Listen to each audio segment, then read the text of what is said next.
tell you a little bit about her. Kelsie Nelson is 22 years old and raised here in Rexburg. She has been married for 3 years and has 2 little puppy dogs that rock her world.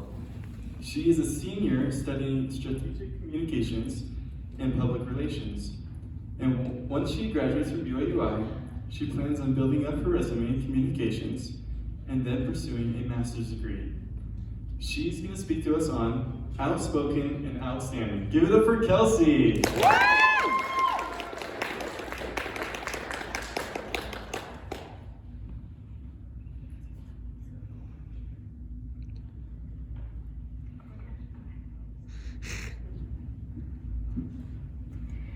Being outspoken is outstanding. Do you believe that? Would you believe me if I told you I was sent to therapy at the age of 11 because I couldn't talk? Now, I don't mean that I physically couldn't talk. I mean I couldn't express myself. See, I grew up with this thing called middle child syndrome, which made me a peacemaker to a fault. I was so scared of creating conflict that I couldn't express my thoughts or my feelings. But see, once the therapist got me talking, I've never stopped. I learned to not be afraid of my voice, and I've been outspoken ever since. Being outspoken simply means that you have the ability to express your thoughts, feelings, and opinions. So why does it have such a negative connotation? Why isn't it a positive thing to be outspoken? Well, today, we're going to make it a positive thing. And I'm going to talk to you about the evolution of your voice. Identifying your voice and why it matters. Seeing the strength behind your voice and recognizing the power that you hold. So starting off with identifying your voice and why it matters. See, identifying your voice, learning to speak up, this is just having the respect for yourself to say, I am not going to be silent, I'm going to tell my story. Because silence equals approval. And if you don't agree with something, but you don't speak up about it, you're going to be held responsible for agreeing with it with your silence. Police call this guilt by accessory. But see, studies have shown that being outspoken and using your voice can actually be profoundly healing. It is shown to reduce stress and boost your immune system. So I want to illustrate this for a minute. Everybody close your eyes. When I say go, I want you to breathe in as much as you possibly can and then breathe it all out. But when you breathe out, I want you to focus on releasing any tension in your muscles. Okay, ready? Go.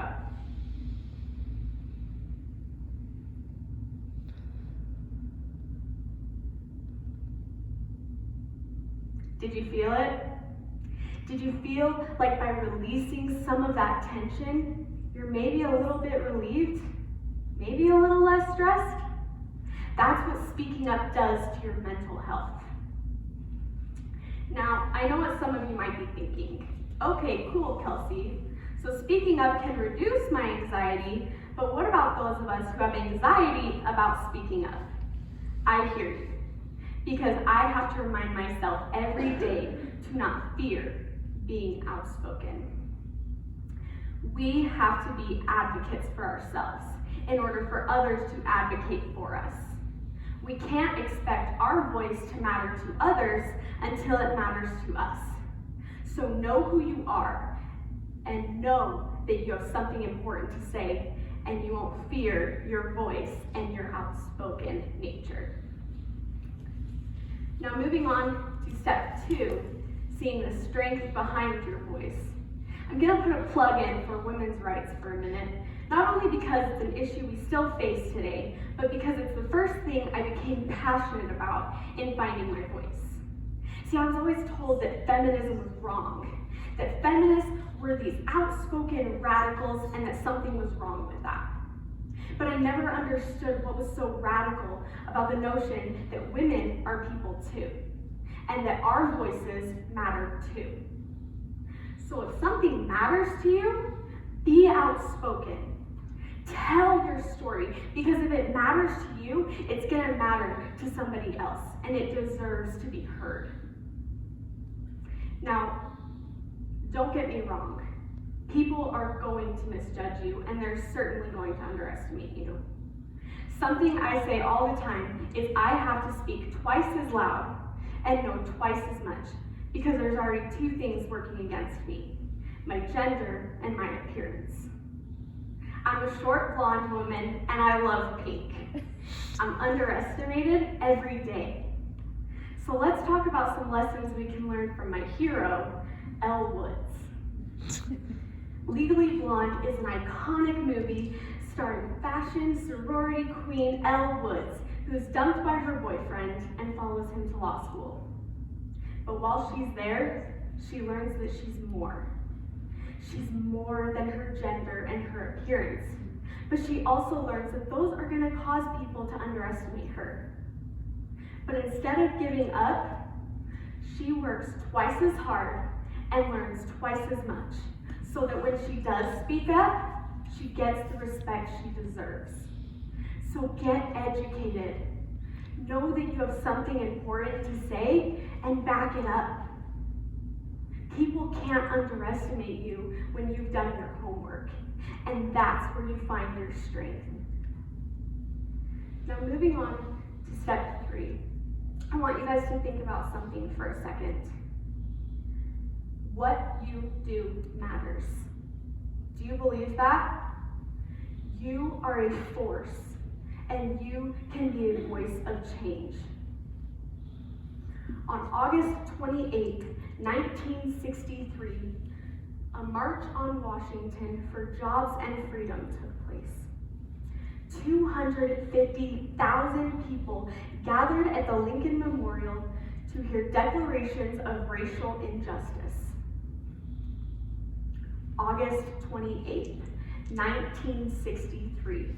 Martin Luther King Jr. stood in front of those 250,000 people and delivered one of the most famous and powerful speeches in U.S. history.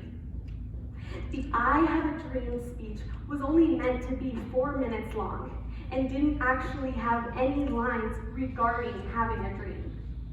But had Martin Luther King Jr. not recognized the power of his voice, we might not have ever seen the changes come from his 16-minute speech on having a dream. Our power resides not only in what we do, but in what we refuse to do. Now, I'm not saying anything about birth order, but Martin Luther King Jr. was also a middle child, so us peacemakers can be pretty powerful, just saying. Now, I am going to switch gears for a second and tell you about my senior year here in Madison County. See, there was this student who had the biggest crush on the most popular girl in school. But he was the class clown, and he had no chance with her. His name was Andrew. One day, he got confident though. He walked right up to her in the middle of the hallway and kissed her in front of the whole school. It was glorious. Just so you know, the girl, shocked I'm sure, was not actually mad. I think she actually gained more popularity if that was possible. The students were thrilled.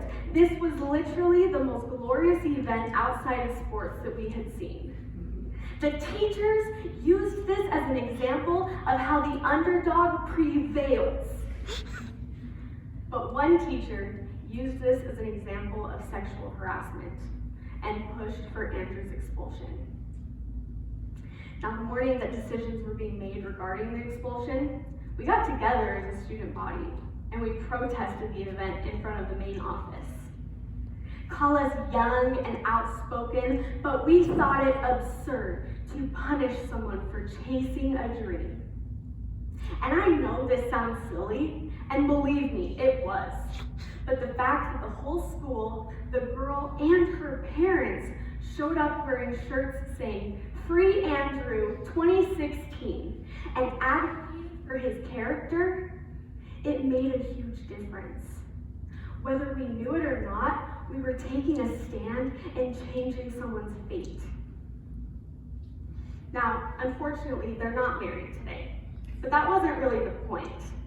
When a lot of us look back at what changed our senior year or our high school life, it was when our voices were heard. You are a force, and you can be the change in the world, yours and someone else's. Because what you do matters. Identify your voice and why it matters. See the strength behind your voice and recognize the power that you hold. It took me 11 years to find this cycle, and the last 11 years to learn to embrace it.